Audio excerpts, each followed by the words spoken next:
play a game of 20 questions where I will think of someone we know and you two try to figure out who it is. Okay. Sure. Do they live in Des Moines? Yes. Do they live in the Mandelbaum district of Des Moines? Yes. And the Des Moines City Council members are quaking in their boots. Are they hirsute? Yes. Have you ever jumped over a Roman candle with this person? Yes. Has this person ever flown you in a plane? Yes. Have you ever seen this person cut the head off of a roasted pig? Yes, at least once. Does he dream of cooking with Christopher Kimball while listening to Chick Corea? Yes. Has George ever woken this person up playing taps on trombone, wearing nothing but a jockstrap? Yeah, but that doesn't really narrow it down, I gotta say. Oh, okay then. Have you ever worked with this person in a state outside of the contiguous 48 states? Yep. Okay. How about this? Are they a great family man, friend, and father? Absolutely. Is he generous of heart and kind in spirit? Yep. Is he turning 40 but doesn't look a day over 30? Yes. It's Mark Quiner! Happy birthday, Mark! Happy birthday, Mark! When I see Mark, I think of what he has done. Holding Danny's hand when in college, going down the dormitory hallway to see Rochelle and meet Rochelle. I can see Mark taking home a homeless baby pit bull when in Houston. I think of our trip to Alaska together in the winter. Going with Mark to Liard Springs. Going to Saskatchewan. The land of the living sky. Going into the Yukon. We had adventures since the moment we left for that entire trip and every other trip we've taken. Mark took to fishing like a fish to water. He just can't get enough. He can't get close enough to the fish. He has to stand in the water and feel fully immersed in the experience. Not afraid of failure, Mark must have been taught very early about hard work and making your own luck. When Mark fishes, the joy of catching a fish is so infectious. Just like Karen said, it's a joy to everyone in the boat, not just to the person catching the fish. Mark is very comfortable in the wilderness. His joy of the wilderness is overflowing. His passion for campfire cooking, especially something fresh caught, is unsurpassed, believe me. In many ways, and I feel like I'm boasting about myself, I feel like we have much in common. I'm not the pilot Mark is, or the fly fisherman that Mark is. I'm not the talented communicator that Mark is. But in many ways, Mark makes me a better person because of his example of overflowing love for God's world. Mark reaches out to the downtrodden and to all the animals of the world that have been downtrodden. No matter what I've done with Mark, it's been a better experience because he was with me. I hope we will always find new adventures together, like boat building, flying, fishing, traveling, maybe bicycling, who knows? I don't even care. Mark's parental skills are unmatched. His choice in marrying my daughter for who she is a profound example of how Mark sees with his heart, feels with his soul, and loves others like God first loved us. He will always be admired by me. And I thank God for knowing him. Hi, Mark. Happy birthday. I think back to when you were a little child, and my recollection was you were kind of a fearful little guy. One of my classic memories was your Aunt Mary had made you ice cream inside 2 graham crackers, and you were over in our kitchen, and you wanted to pick it up and eat it. However, the ice cream had melted a little, and it was dripping down the side of the graham crackers. And you looked at that luscious dessert every which way but loose in an attempt to pick it up without getting your fingers sticky. Now let's fast forward to adulthood. You've lived in Alaska, in Houston, you've traveled to Africa, you've climbed mountains, you fly airplanes, successful in business, a real estate tycoon, and your most recent adventure, probably the most adventurous of all, is you're attempting to build a boat with rounded boards. Most importantly, however, of all those achievements, you've come a long ways, but what's really impressive is you're a great husband and a great father. Happy birthday, have many more. Mark, the hardest thing about picking a story to tell about you is that there are so many to choose from, so I'll give you my top 3. 1, you going to canned fish in Alaska and coming back with the nickname, I think, Lil Tasty. 2, Allison knitting a thong and you modeling it for all of us. 3, anytime we ate in a restaurant, you insisting that the staff knew that you knew that the food was made with love. Happy 40th birthday, Mark. I really miss you guys. Happy birthday, Mark. You are an amazing guy. Most people who know you can't help but notice something extraordinary about you. You have a very large comfort zone. Now, most of us have one about the size of our right thumb. Yours is the size of an elephant in just about every respect, but not quite every. And I'll get into that in a little more detail in a moment. Back to your thumb. You may not remember, but you were a thumb sucker. We offered you an incentive to give it up by the time you were 12 years old. Just kidding. It was actually kindergarten that was looming.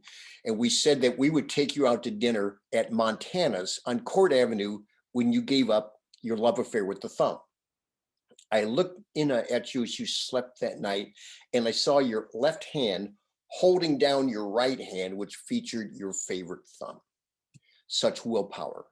I was impressed and I was proud. You did it. You got your cheeseburger and fries.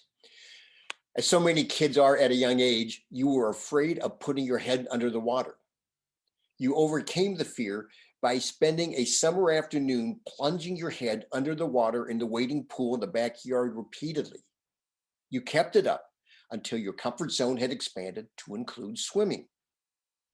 Now, like your dad, you also had a fear of heights, and you overcame it by going up and down a tall open staircase at the historical building until your fear of heights dwindled to a mere trickle.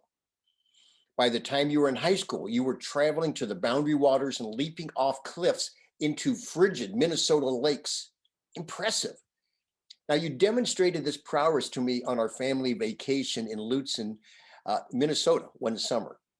You discovered a forest pond surrounded by tall rocks, and you leapt with abandon into the water below.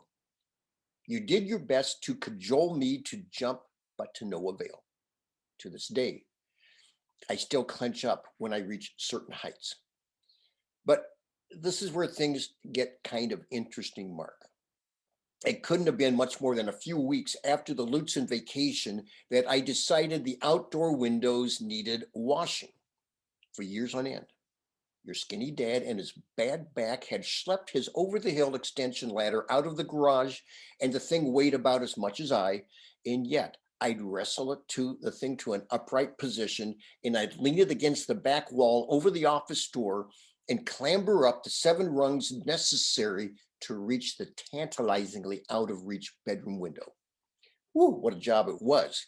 So, on the year of the Lutzen vacation, the vacation in which my adventurous son would throw his body off of a rocky precipice into a tiny, tiny pond below, a pond so tiny that it seemed as if it were a mere speck in the bowels of hell. That's how high it was. In this year, I had an epiphany. Let my fearless son clamber the 7 rungs on the ladder and wash the elusive window for his dear old dad. To make things easy, I even set the ladder up for you, if I recall correctly.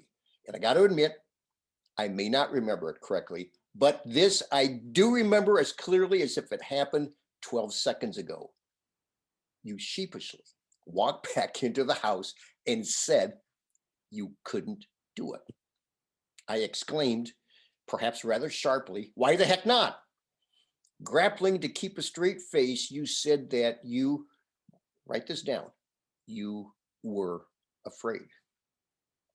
You are joking, I calmly replied. At least I think I was calm. What are you afraid of, Mr. Cliff Jumper? I think is what I said.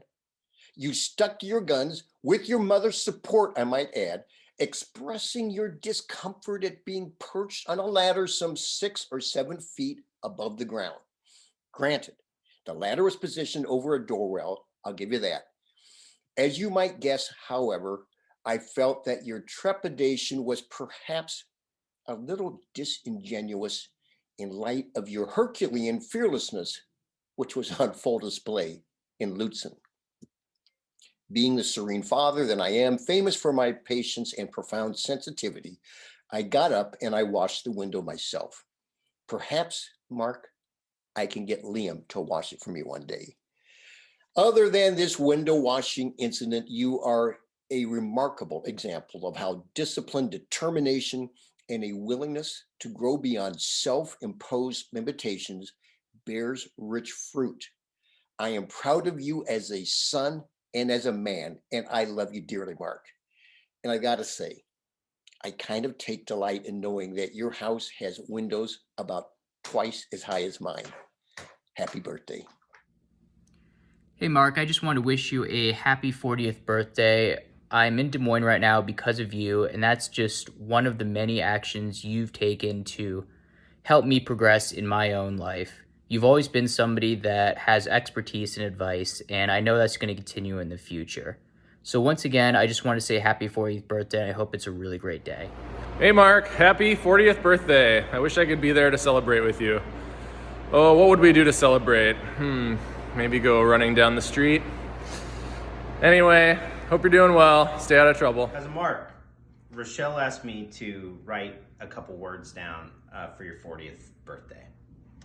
And as I thought about what to write, one story kept coming to my mind. I was thinking about how when you were a young kid, you had a bit of an idiosyncrasy in that you hated to get anything dirty or gross on you or on your hands. So if it was slimy food on a dirty dish that you had to clean, you didn't want anything to do with it. If it was a bug in the dirt, you didn't want to touch it. And it was kind of an idiosyncrasy. And I distinctly remember one summer day being at your house on 48th Street, and we were out in the front yard, and I was trying to get you to touch something that was gross. It was a worm or a bug. I think it was a worm. I'm not sure. And you just had this look on your face, like, get that thing away from me. I don't want anything to do with it. Get away from me. And I could tell you were very serious. So I backed off. I just backed off. It was a hot summer day, and us boys were running around with our shirts off. And I remember, this is an hour later, you're running under a tree, hot summer day, shirts off, and this bird comes flying out of the tree right as you run under it. And the bird poops. And the poop directly hits you on your upper left bare chest. And I just remember this streak of wet bird poop running down your chest. And I remember this look on your face, like, I am going to freak out. You looked like you had just seen somebody die. You went screeching inside as fast as you could. I can't remember if you screamed or you were in a state of shock. Maybe you just looked like you were about to scream, but we didn't see you for 30 minutes after that. I think your mom, scrubbed you down with bleach and a bristle brush or whatever it took to get you to feel kind of okay after this traumatic experience. Well, fast forward, 10 years later, and now Mark Quiner is spending his summers in the fishing canneries in Alaska. And I remember you coming back, or you maybe we were on the phone, and you were telling me about one night, instead of working in the cannery, you wanted to go out and work on the boat. You wanted to see what it was like. And you go out on this boat and you're telling me about the experience. And apparently the water's just frigid, and water's coming over the side of the boat all night long and just drenching you with this frigid cold water all throughout the night. In the meantime, with the water comes these like loads of jellyfish that are just stinging you all over your body. And apparently it was about as miserable of experience as you'd ever had. And you told me about it. And I guess at that time you realized that being an Alaskan fisherman wasn't your true calling in life.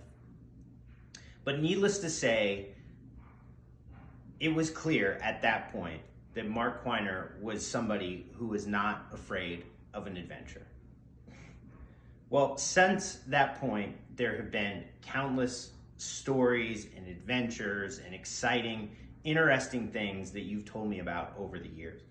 Whether it's walking the pedestrian bridge, to get to Juarez to drink orange soda and barter with merchants, whether it was hitching rides across South Africa and riding on combi buses and dealing with broken down cars, whether it was doing business deals in Southeast Asia. Mark Quiner had proven himself to be somebody who was not afraid to do hard things and was not afraid of an adventure. Mark, I've seen you grow into a great businessman, definitely a great adventurer, and somebody who's not afraid to take life, to live life to the fullest. And most importantly, I've seen you grow into a great father, a father who loves and cares for his kids, and a great husband. Mark, I'm proud of you, and I hope you have a really great 40th birthday. Happy birthday, Mark. Mark, happy birthday. You're 40. Mark, I just hope you're having a wonderful birthday. Can't wait to meet up with you in person and celebrate your, is it 4 decades? 1, 2, 3, 4 decades on this planet. Quick story about one of the first times that I met Mark. I was getting ready to go for a run, and I was like wearing running appropriate clothes. I get off of a bus outside of the dorms in Iowa, and Kestrel and Mark were standing on the stairs, and I got introduced to Mark again for the first time and started to go for my run. And Mark, wearing full jeans and a flannel, joined me on my run, ran about a quarter of a mile in denim jeans, and stuck with me the whole time. And I just remember thinking, man, this dude is awesome. And it's been 2 decades of just one, this dude is awesome after another.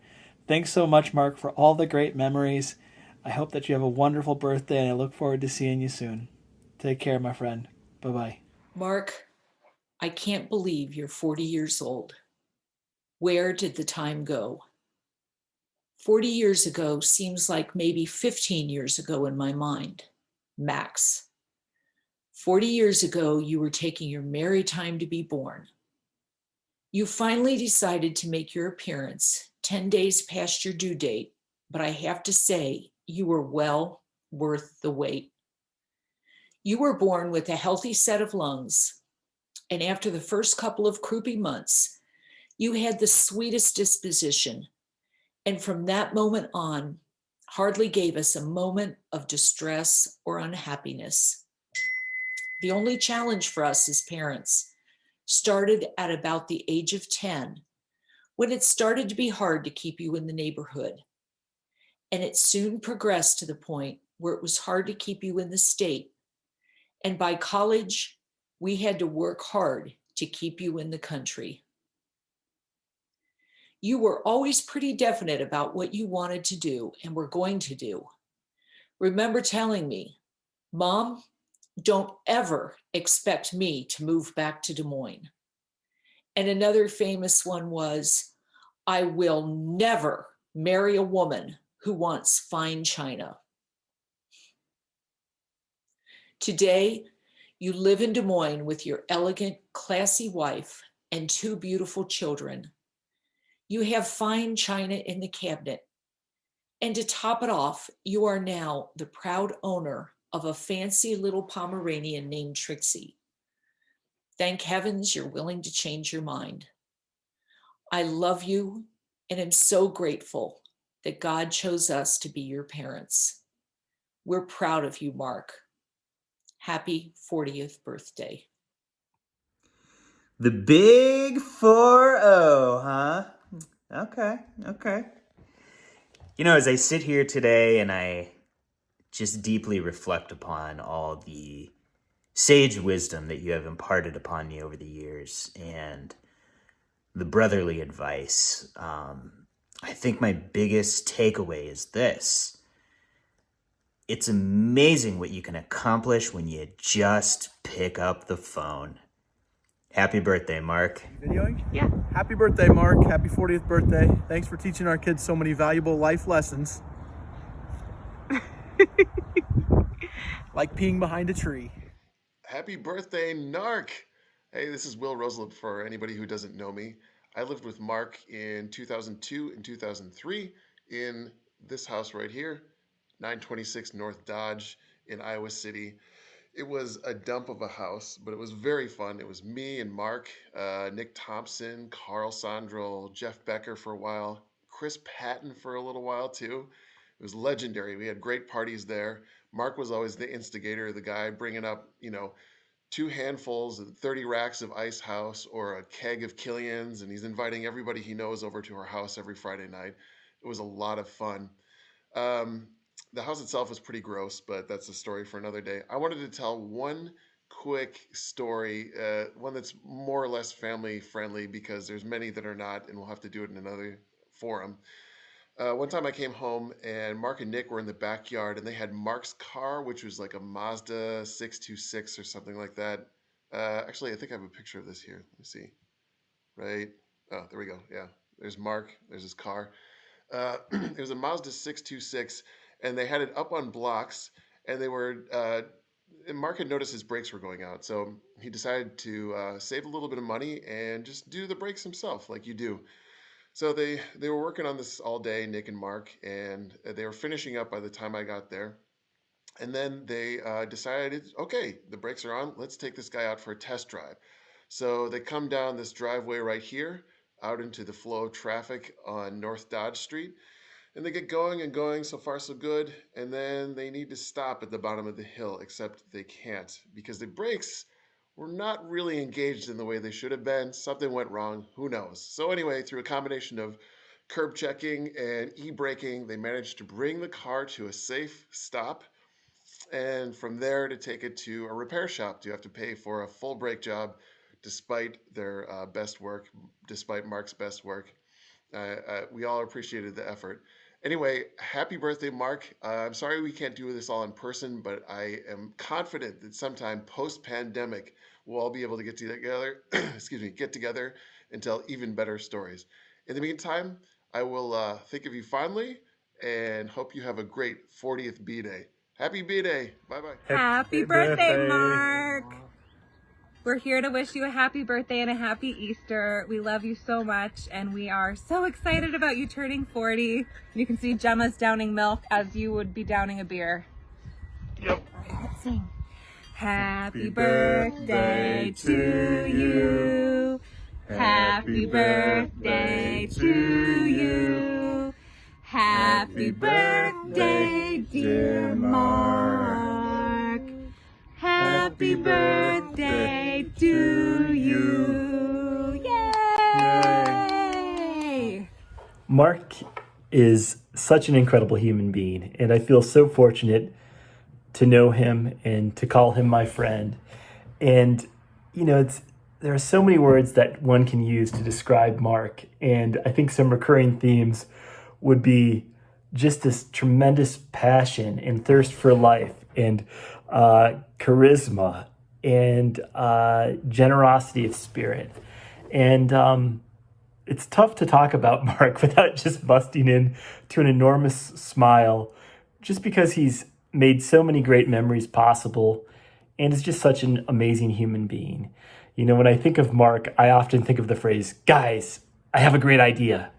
And then what follows is a proposal for a hot dog stand or a t-shirt to sell on the CAN bus or something beyond that.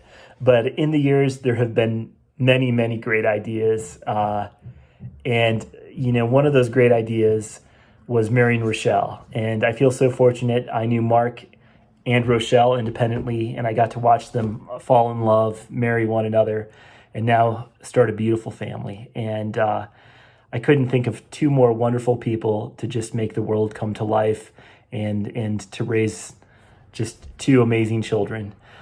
So Mark, thank you for everything you've given the world. It's definitely a better place because of you. And wishing you a happy 40th. We love you so much. Thank you. Hey Mark, happy 40th birthday. I can't believe this is happening. First of all, I know that this is meant to be a roast, and I have so many things that have flooded my head that I could say right now. However, it's been brought to my attention that your mom is editing these videos, and I don't want to give her a shocker. So let me break down a couple of the top things very simply that I can mention, and that's all I'll do.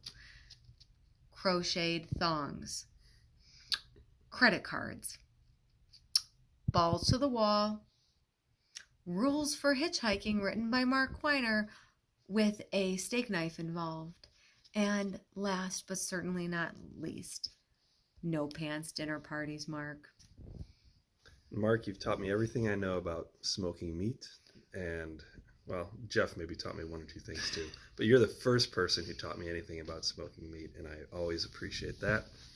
And I wish you a very happy birthday, and I'm just right behind you, so I hope you can let me know that it's not too bad to turn 40. We love you, Mark. Happy birthday. Happy birthday. Bye. Yo, what up, Mark? Happy birthday. Happy 40th. This is Auntie Juju cashing in, checking in with her new Versace sunglasses. Hope you're jealous, since I'm the rich aunt that's well-traveled and no kids. Peace out. Marco. Just here on this treadmill, feeling young, vibrant, not 40. Gosh, it feels good not to be 40. Love you, brother. Happy birthday. Hi, Mark. Happy birthday. We love you so much and wish we could be there. We'll celebrate when we see you in about a month. Farley says happy birthday, and so does Rosie. And Dickon and Francis, we couldn't quite manage to get them in the picture with us, but they send their love as well. Oh, Farley's getting feisty. Anyway, we're going to let you go, but I love you. Happy birthday. Bye. Hi, this is me, Annette. I love you. Bye. Happy birthday. What do you love about it? I love about you is everything.